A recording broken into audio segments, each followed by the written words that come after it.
All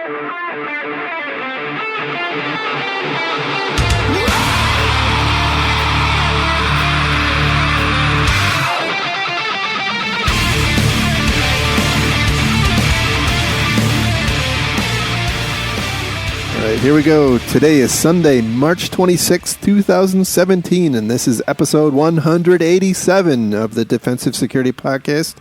My name is Jerry Bell, and joining me tonight, as always, is Mr. Andrew Callett. Happy Sunday to you, sir. Likewise. Hope you've been well over the past 2 weeks. I know, I have. I've not been nearly as busy as you, but somewhat busy. Yeah, it's been... You know, our old CEO used to have that saying about the one-armed paper hanger, right? Busy as a one-armed paper hanger. That's how I've been feeling. So apologies for missing last week, but sometimes you get called out to Las Vegas and you just got to go. Not to mention your cable. Oh, issue. That's right. That's why I couldn't record on Sunday because right. the tiller found the cable, yes. So sorry about that. Well, the Russians running the tiller, of course. Well... I mean, it goes without saying, right? But we're back, and maybe we'll be back 2 weeks in a row. You never know. That's right. Anyway, just a reminder that the thoughts and opinions we express on this show are ours and do not represent those of our employers. Ever. Well, maybe now and then. Coincidentally only. Coincidentally. Any and all overlap is pure coincidence. Right. And we're not even going to guess which ones overlap. So, yeah. I'm sure they would tell us if they didn't. Right. No, maybe. Well, I don't know. Anyway. Anyhow, so thanks again for joining, and let's jump into some stories. So the first one we have tonight comes from itworld.com, and the title is Some HTTPS Inspection Tools Might Weaken Security. And I wanted to bring this one in because we've talked about this several times, and I still have my flame retardant underwear on from all the hate mail I was getting about talking about HTTPS inspection. So here we go. We've talked a lot in the past about how problematic it is for IT shops now that everything's moving to HTTPS. You know, it's becoming increasingly difficult to run the old school tools like DLP and IPSs and stuff like that. And so, the vendors are trying to keep up by letting you man in the middle all of your HTTPS transactions. And so the news here is that US CERT put out a warning saying that, yeah, those tools are kind of crappy. They don't. Yeah, go ahead. They don't do very well. Right? Yeah. And in fact, I think the warning or the alert says that actually these tools can make it worse. They can actually harm your security. And for instance, they said that they had a couple of stats in here which I thought were pretty interesting based on Cloudflare's count of who is man in the middling. They're saying 10% of their traffic is coming from man in the middle sessions, which is interesting. And then they did some other stat. I'm not sure where this came from. 6% of e-commerce sites are being man in the middle. And then they took a look at those that are being man in the middle, and they found that 32% of e-commerce and 54% of visitors to Cloudflare were less secure because of the man in the middle, right? And what's happening is the man in the middle proxies, or whatever tooling's being used, is it is downgrading the security of the tunnel, right? They're using old encryption algorithms. They're not validating certificate chains and that sort of thing. Now, to be fair, the only way they could be using a weaker cipher and security algorithm is if the website itself also offers that as a negotiation. Don't even bring that up. I mean, both sides have to. It takes two to tango, right? See, this is why my boss gets grumpy at me in meetings, because I point out things like this. Yep, takes two to tango. So anyway, point is that man in the middle right now is pretty much a dumpster fire. Well, what they said was that some products may inadvertently and silently weaken expected security of your TLS tunnels. Yeah. I'm going to go with a lot of them. I'm going to go with, I think this is a lot of angst over a really minor issue. Yeah, maybe so. I mean, I one of the things that concerned me is, does it drive bad behavior? If you misconfigure this stuff and your users are constantly getting warnings, or But are they? Are they constantly getting warnings? I don't think so. Maybe. Well, okay. Let's make some assumptions. You're in an enterprise environment and you're using your web proxy as a decryption point for your TLS traffic, so that you can expect it. So you're sending it to DLP and TLS or whatnot. Depending on how you're configured, your certificate that you may be using may be the proxy certificate anyway. Yeah. There's a lot of different ways to configure this, but depending on how you have this configured, most users probably wouldn't see error messages or know about this, or wouldn't have any different user experience, most likely. Unless you have it misconfigured, right?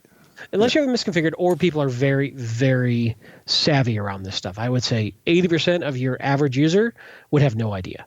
Now, going to where I think you were going with that is, are we teaching less technical users to just click through any sort of message they get with a web browser? I think that's been the case for years. And I think people have learned a long time ago to just click past certificate validation issues, whether we like it or not, especially internally at enterprises, because how often are we doing self-signed certs that aren't verified by anything? True. Yep. So I will say this. I think that the value for an enterprise to inspect the traffic outweighs the risk of this problem right now. And perhaps this sort of thing will drive some pressure on some of the vendors to improve their products. But I think as more and more of the world is moving to HTTPS, we're losing one of our critical control sets. And there's nothing magical about HTTPS that makes that website you're going to safe. It just makes it encrypted. So it could still be malicious. It could still be serving you malicious ads. It could still be, whether or not they're iframes or redirects, it depends. There's still a lot of things that we do at the network level in general to protect our users from malicious websites. If we cannot inspect the HTTPS traffic, in general, that means that we're pushing the entire defense down to the endpoint. Yeah. Yeah. Well, I mean, I think some of the complaints they have are, and I know this isn't it's not where you were going, right? But some of the security software they're talking about here is endpoint, right? So we know in the past we've talked about, I don't remember who the vendors were. They have actual, endpoint side software that's doing that man in the middle. Right. Which is, that's a whole different set of challenges, I think. But in kind of in line with the things we've been talking about over the past couple of weeks and months, I guess, related to the whole move to cloud, right, that we talked about. One of the points there is that you really don't have that kind of central infrastructure anymore, and it's not practical to backhaul things, and so you are going to kind of be forced to push that kind of stuff down to the endpoint. Yeah, that's an interesting point, where you end up in a zero trust model, or you don't have those central points of inspection anyway on the network when you move to that model. It's a compelling argument. Yeah, but I think the net point is, which I mostly agree with, that we lose a lot of visibility, a lot of important visibility without this capability. So. And to be fair, we're only talking about enterprises inspecting traffic generated on enterprise-owned assets. We're not talking about nation states intercepting private traffic. Yeah, we're not talking about your Comcast or your AT&T or your Telstra or whatever. Just enterprise. That's why they make VPNs and Tor. Anyway, moving on. Yeah. So moving on, our next story comes from bleepingcomputer.com, and the title is former IT admin accused of leaving backdoor account, accessing it 700 plus times. Holy cow. Bad news bears on this one. Yeah. So the story here is that a guy named Michael Leeper allegedly, because it's not been proven in a court yet, when he worked with Columbia Sportswear.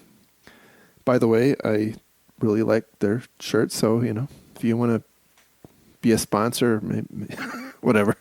Wait, anyway. we're suddenly taking sponsors. If they give me shirts, I mean, what can I do?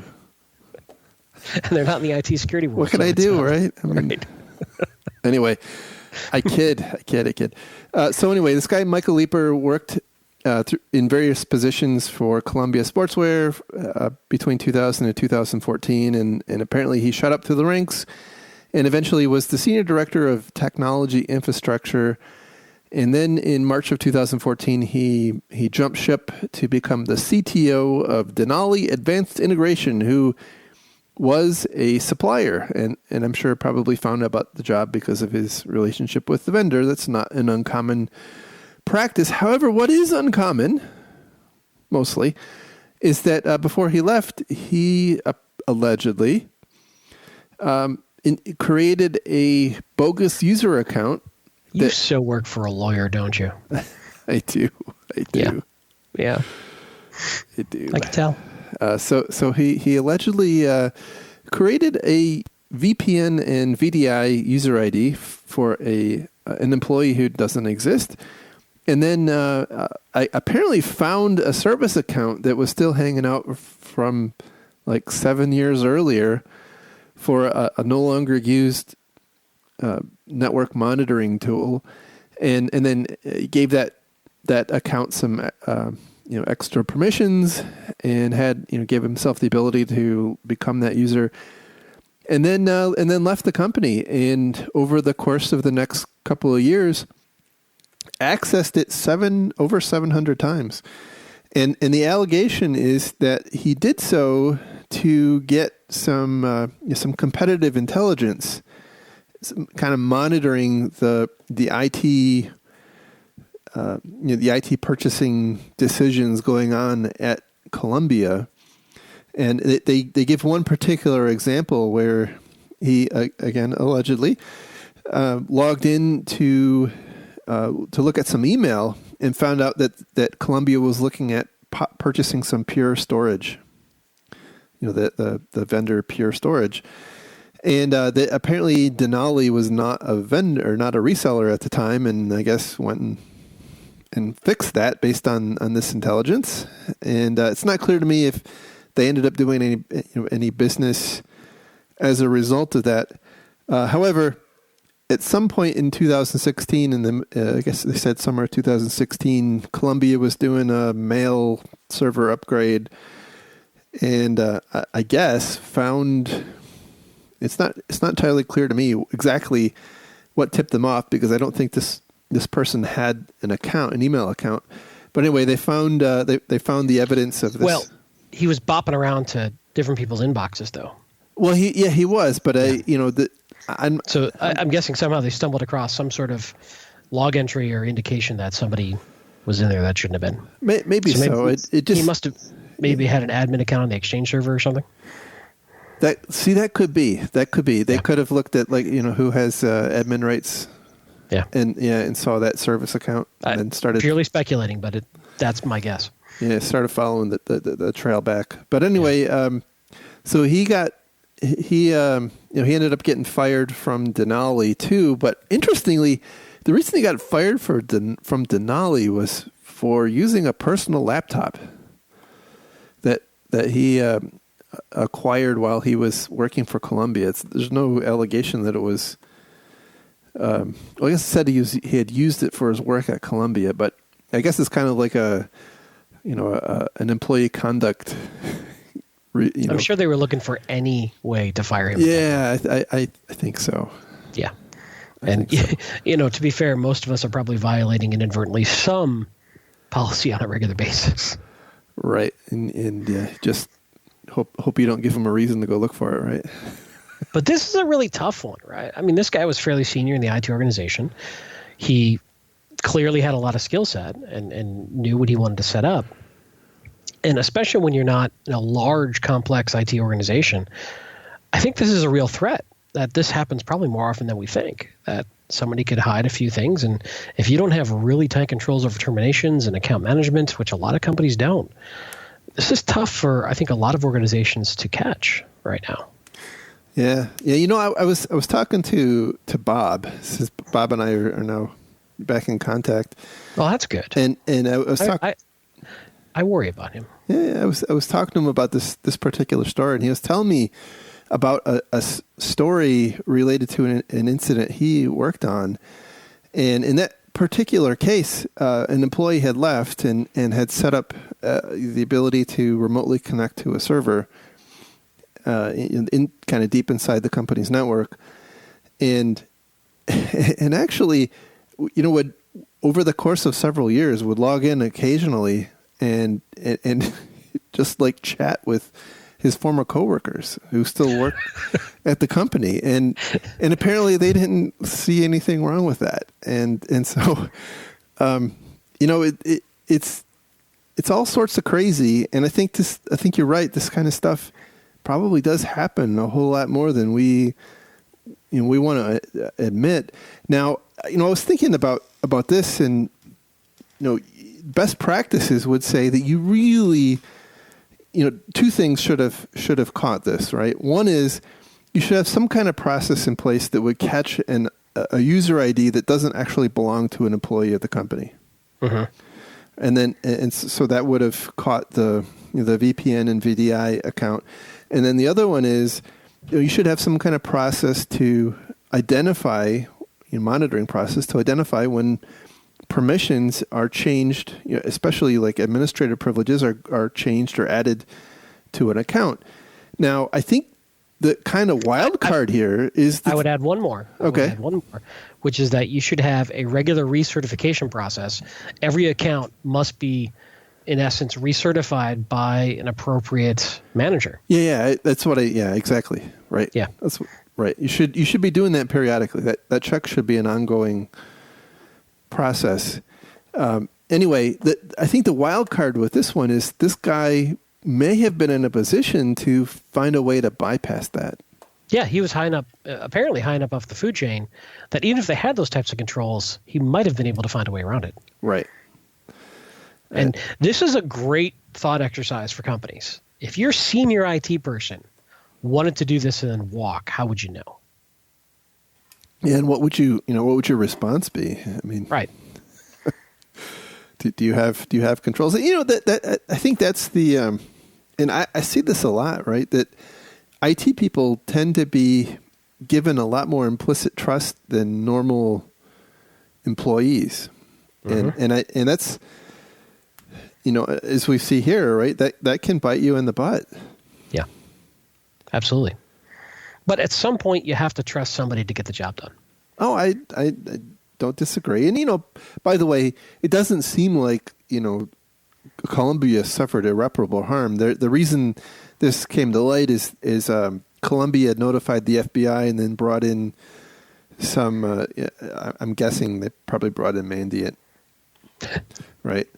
And for one said it wasn't North Korea. Or China, yeah. Right. You know what else I found interesting? There's no criminal charges yet. This is purely a civil lawsuit. Yeah, they're trying to recover the money they spent on investigating the incident. That's why it's and which also, by the way, the one thing, you know, having worked in a lot of companies and you know, in particular talking to Bob, right? It's very surprising that this became a thing, right? Companies usually don't disclose this sort of thing. I mean, this is usually the kind of thing that's like swept under the rug. You don't talk about this. So it's kind of interesting that we're seeing it. Anyway, something to keep an eye on. Yep. So moving on to our next story, and this one comes from SecurityWeek.com. And the title is "What CISOs Can Learn from ER Doctors." And when I first started reading it, I was thinking about like all the because I've watched like ER and Grey's Anatomy and stuff like that, and I was thinking like must be like romantic type stuff that they can learn, but no. You wait. You know what? Just go on. Yeah, I'm just going to leave that one alone, I think. Yeah. But no, that's not what they were talking about. So No? Really? So apparently doctors have periodic what they call morbidity and mortality conferences. Yeah, they're fun. Let me tell you, they're good times. I can imagine. Yeah, the punch is really good, I hear.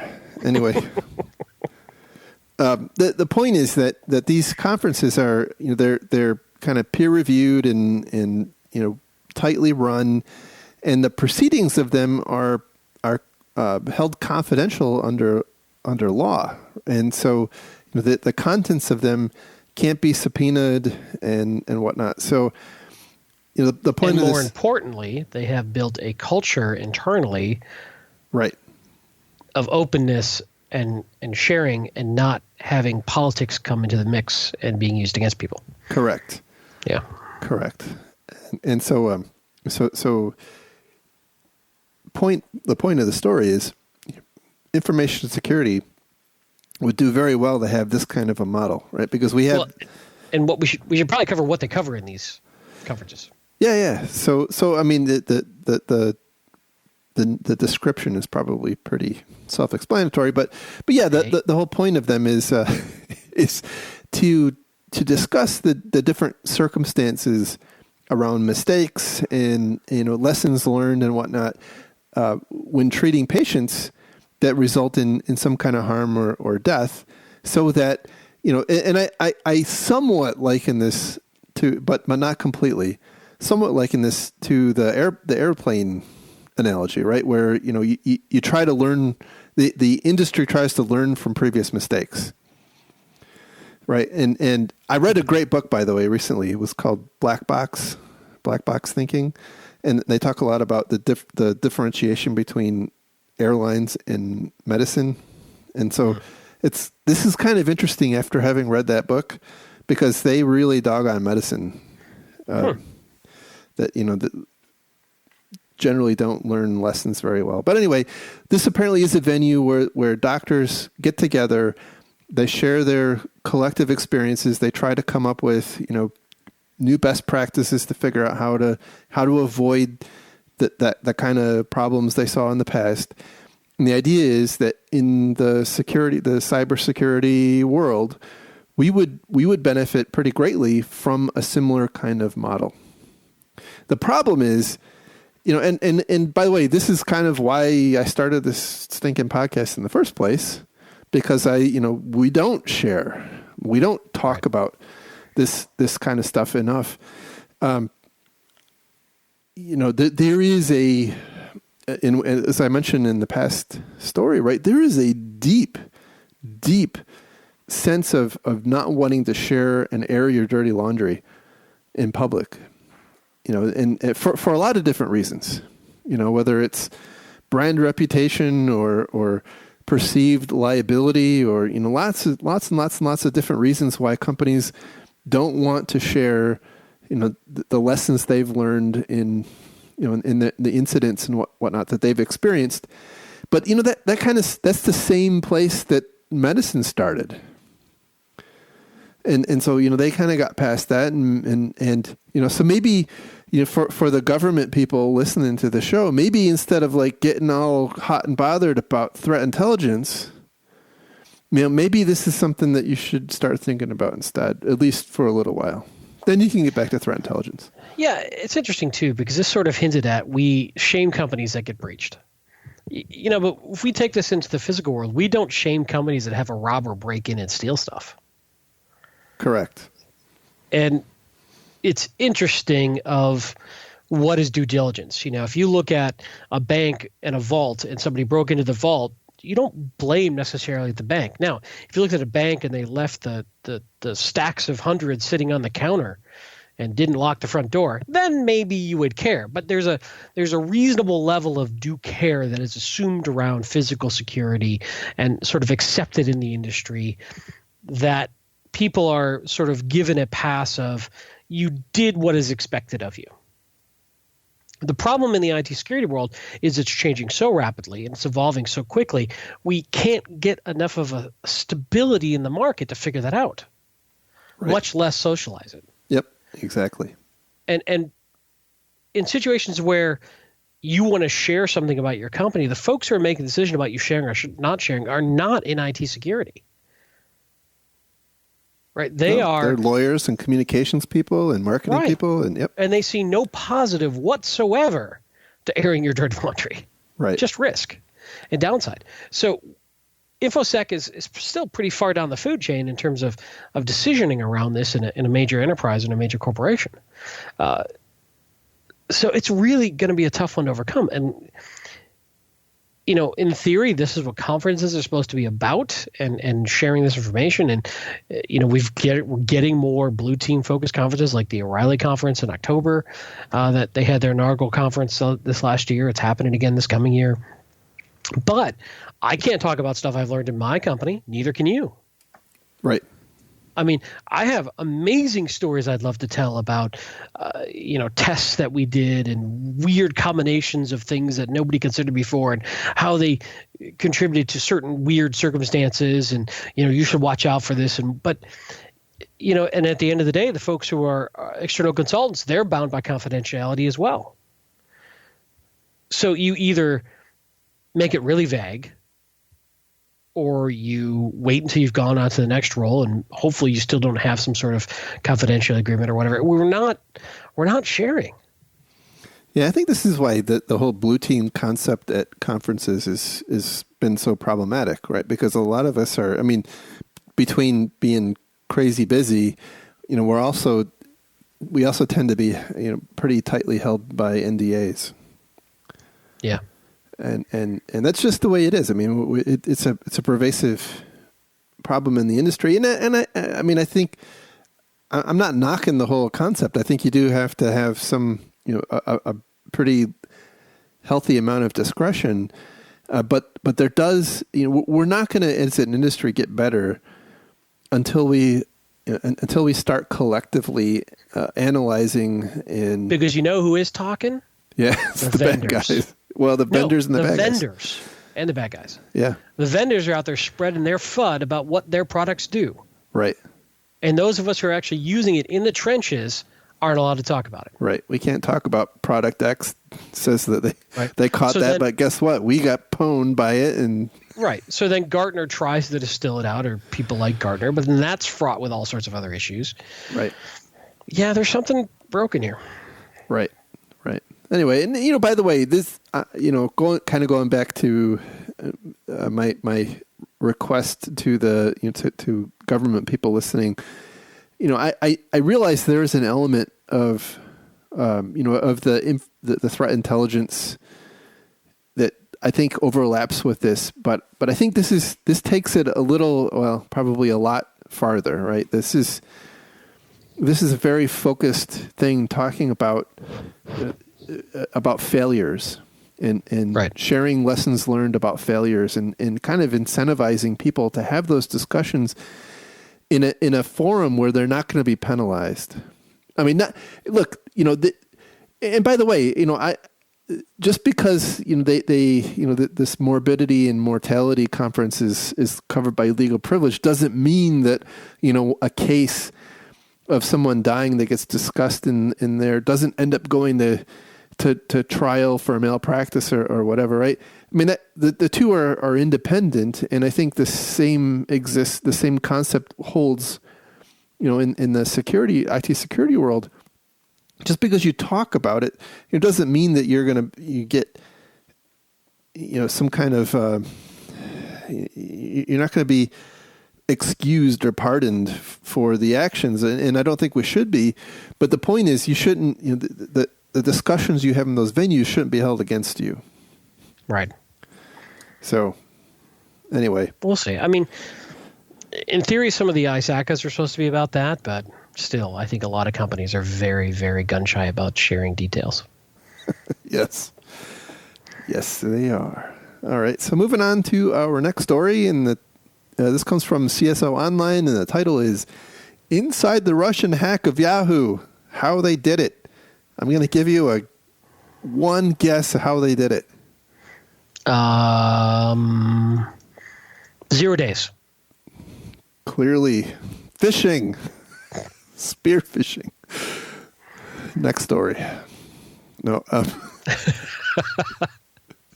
There's a couple of interesting things in here, Don,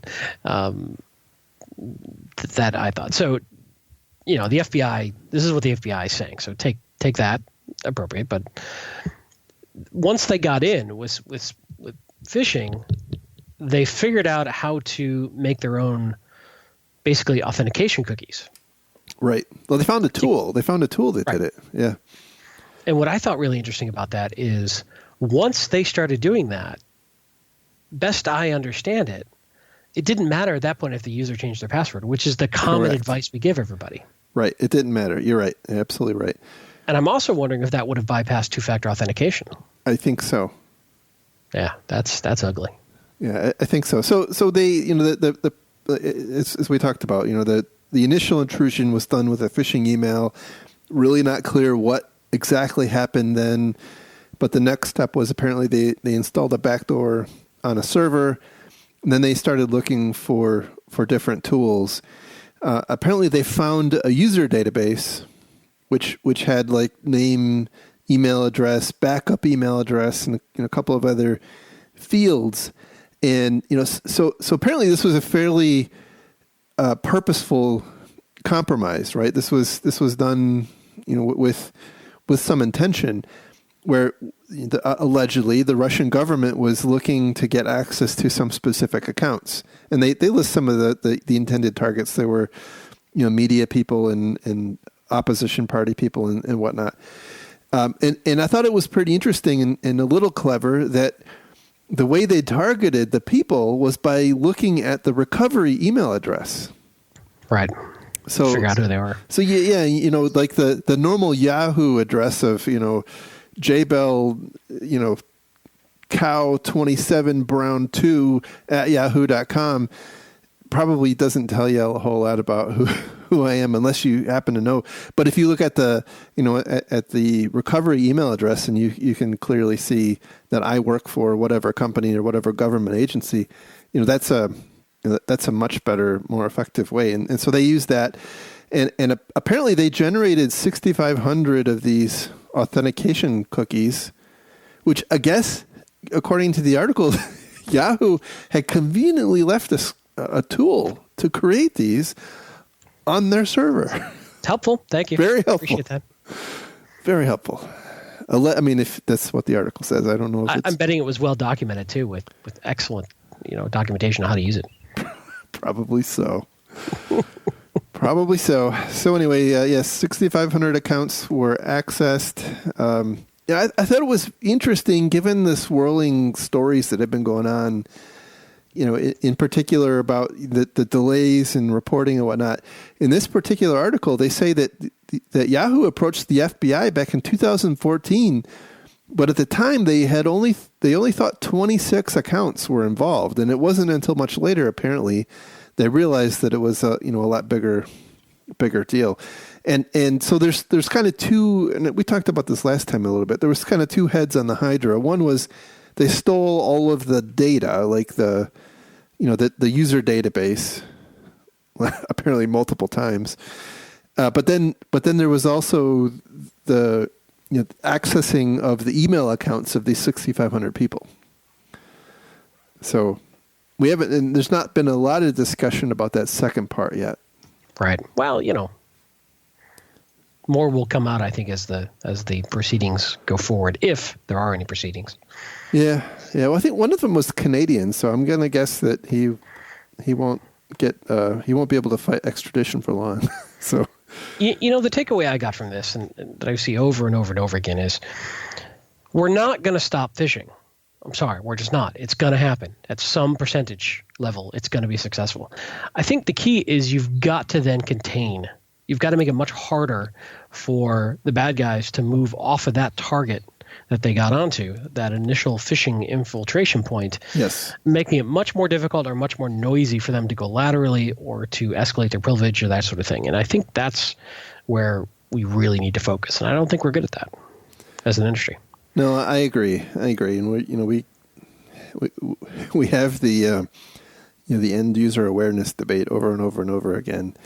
And end user awareness is great, right? But if it takes only one person to fall for this, and by the way, apparently, this particular venture, as we'll call it, was, as we like to call it in the U.S., a public-private partnership, because allegedly it was the Russian government contracting with some private entity hackers to do this, and so the initial compromise was actually done by a commercial hacker, not a nation state person. So, if you believe all this, yeah. Well, I mean, according to the article, but it's not hard to think that look, we use contractors all the time. So do the Russians. I mean, there's nothing wrong with that. It's all about about deals and pricing, and you gotta you don't want to have to pay benefits to your hackers, right? That's true. You have too many people on staff. You got to start providing Putin care, and that gets expensive. Oh my God, Putin care. Yep.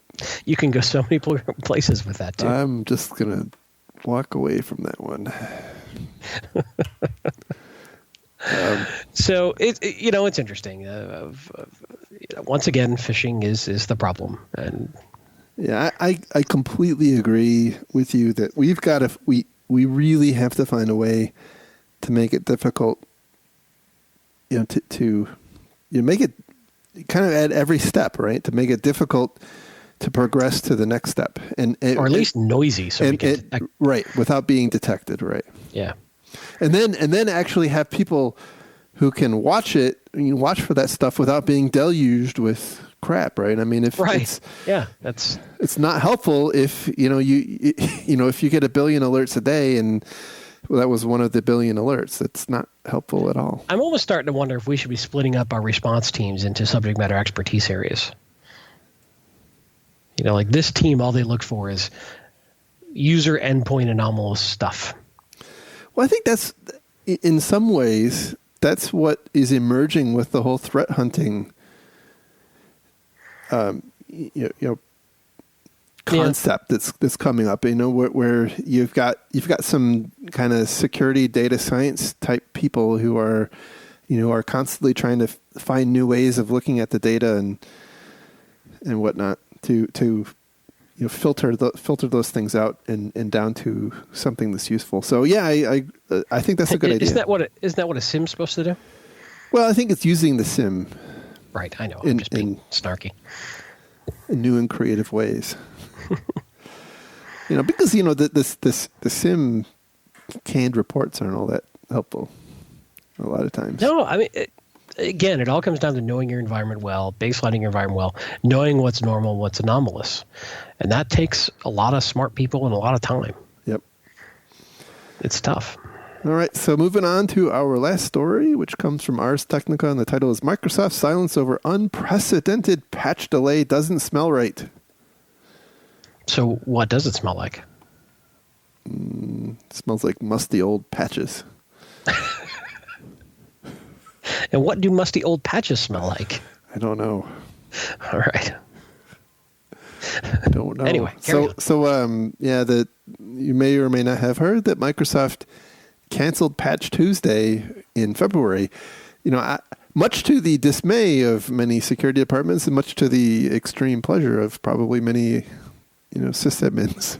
So yeah, and some bad guys who and some bad guys. Days. Yeah. So this was pretty controversial when it happened. Right before the decision to cancel it for February, there was a Windows 10 flaw that was released publicly. Like the exploit proof of concept was released into the wild, and then shortly after it, there were a couple of new ones. And Microsoft, for their part, have really not said a lot about why they canceled it, and so that's kind of creating a lot of speculation about what happened. And so there's discussion about maybe it was a problem with their build environment, or my hypothesis, and I don't have any good reason to back this up, is we've seen in the past some pretty poor quality at times out of Microsoft patches in recent years, or maybe in the past year even. And having to re-release patches and whatnot, and I'm kind of wondering if somebody did some last minute testing and they found some serious problems, and so maybe from that perspective, maybe it was for the best that they did. Yeah, I can tell you, I'm not happy about this, and I don't think they handled it well. I think waiting an entire month was probably not necessary or needed. I think it put companies at undue risk since they did that, and them not explaining anything, I think, is probably disingenuous and not appropriate. I bet going to the cumulative roll-up patch is part of the problem, because they couldn't just pull one of the patches like they could in the past. But especially when there were known publicly released exploits, or at least proof of concept of known exploits, especially a couple that came out from Project Zero out of Google, they should have tried to get those corrected as soon as possible, not waited till the next Patch Tuesday, in my opinion. Yeah, and it kind of comes back to the thing we've talked about in the past, and I see this a lot with companies, and I'm going to say it again here. Patch management is not the same as vulnerability management. Right. And a lot of companies conflate the two, right? We worry about, a vulnerability is a vulnerability when there's a patch. Until then, it doesn't really exist. And so I feel like they were a slave to their own process here, and the process drove bad decision making. Yeah. But yeah, you're right. But as a consumer, as a consumer, our enterprises have to be cognizant that this kind of thing can happen, right? I mean, fortunately, I've not heard any horrible stories related to the 0 day that was announced before before the February Patch Tuesday was canceled. But it's not hard to think that maybe there would be. And if that were the case, do you have a plan to handle that? That's Oy. Indeed. Yeah. Yeah. Well, and this is also the other challenge, is that you may be able to deal with it with other layers of controls at the network layer that you've got to be cognizant of and be flexible with and understand. And so there's a lot of different departments that need to, or at least sub-departments of the IT security department that need to work together when these things happen. And I don't know that a lot of companies have the slack in their bandwidth to do that and deal with that, but that's what you need to do to manage threats like this and 0 days in general. Right. And we talk about how people don't burn 0 days, but this is a little different. This is a publicly released, well-known proof of concept for a large operating system that very quickly could have become weaponized. Right. So this is a little different than a little-known, privately held O-Day that some Russian syndicate's using. This is a different story. And I'm not faulting Project Zero, by the way. I think that it's for the best for them to do this sort of thing, because then I might be able to take some sort of steps to defend myself while waiting for the vendor to get their act together. Yeah, exactly. I mean, the way I would think about it, if you wanted to think about it, is what if shell shock? What if something shell shock like were in that pot, right? Where it's trivial to exploit, right? It's commonly known, and Microsoft just canceled Patch Tuesday. Right. And so you're not going to get a patch for another 28 days. So all that said, on top of it, with them never saying or explaining why, or even, it felt like a slap in the face. Like, our concerns just aren't worthy of their commentary. Right. You will take the patches when we give them, and you'll like it, commenter. It's just not happy at all with how this went. I think there are many unhappy people. But yeah, it is what it is. Yeah, I guess the point is, it's not just Microsoft that this could happen with. No. And you got to be, especially if you have, if you're an organization of any significant size, this is something that you really need to have a contingency plan around. Agreed. Absolutely. How are you going to deal with this? Yeah. Because it's likely to happen again, or happen with some other technology in your organization. Exactly. Yeah. Well, that is that's the show for this evening. I know it's so sad. It's just feels like it just started. So, I do have one shout out I want to make. Go ahead. So, in about a month, April 23rd is the current release date. A new book's coming out called The Defensive Security Handbook. And although the name is very, very similar to our podcast, it's not something Jerry and I did, but it was done by friends of the show, Amanda Berlin and Lee Brotherston. I'm sorry if I pronounced your name incorrectly. Coming out of O'Reilly. And I was very honored and fortunate to write the foreword for that book. So they're not paying me to say this. They didn't ask me to say this, but I did want to kind of pimp the book coming out, available on Amazon and other fine booksellers everywhere. It's an awesome name for a book, too. It is. That's a tremendous name. I love it. Yeah, absolutely. So coming out in about a month, but available for pre-order. And I had a chance to review it and read through it before I wrote the review, and it's pretty cool. I'm digging it. Yeah, and if you have your your Safari Books Online subscription, you can actually you can read the book now. No, I didn't even realize it's already out on Safari. Yeah. Cool. Excellent. So it's pretty good. It's like a good primer for all sorts of different areas of InfoSec and defensive security, and good overall coverage of most of the things you would care about if you're trying to do defensive security. Excellent. So yeah, anyway, just my one little pimp for the show, and nobody's paying me to do that. So good deal. All right. Well, thanks for listening, and thanks again to our Patreon donors. Appreciate your generosity. Absolutely. Thank you very much. And you can find links to the stories we talked about tonight on our website at www.defensivesecurity.org. You can follow the show on Twitter at DefensiveSec, and you can follow Mr. Kellett on Twitter at Lurg, and me on Twitter at MaliciousLink. And with that, we will talk again, I really hope, next week. Have a great week, everybody. See you soon. Bye-bye. See ya.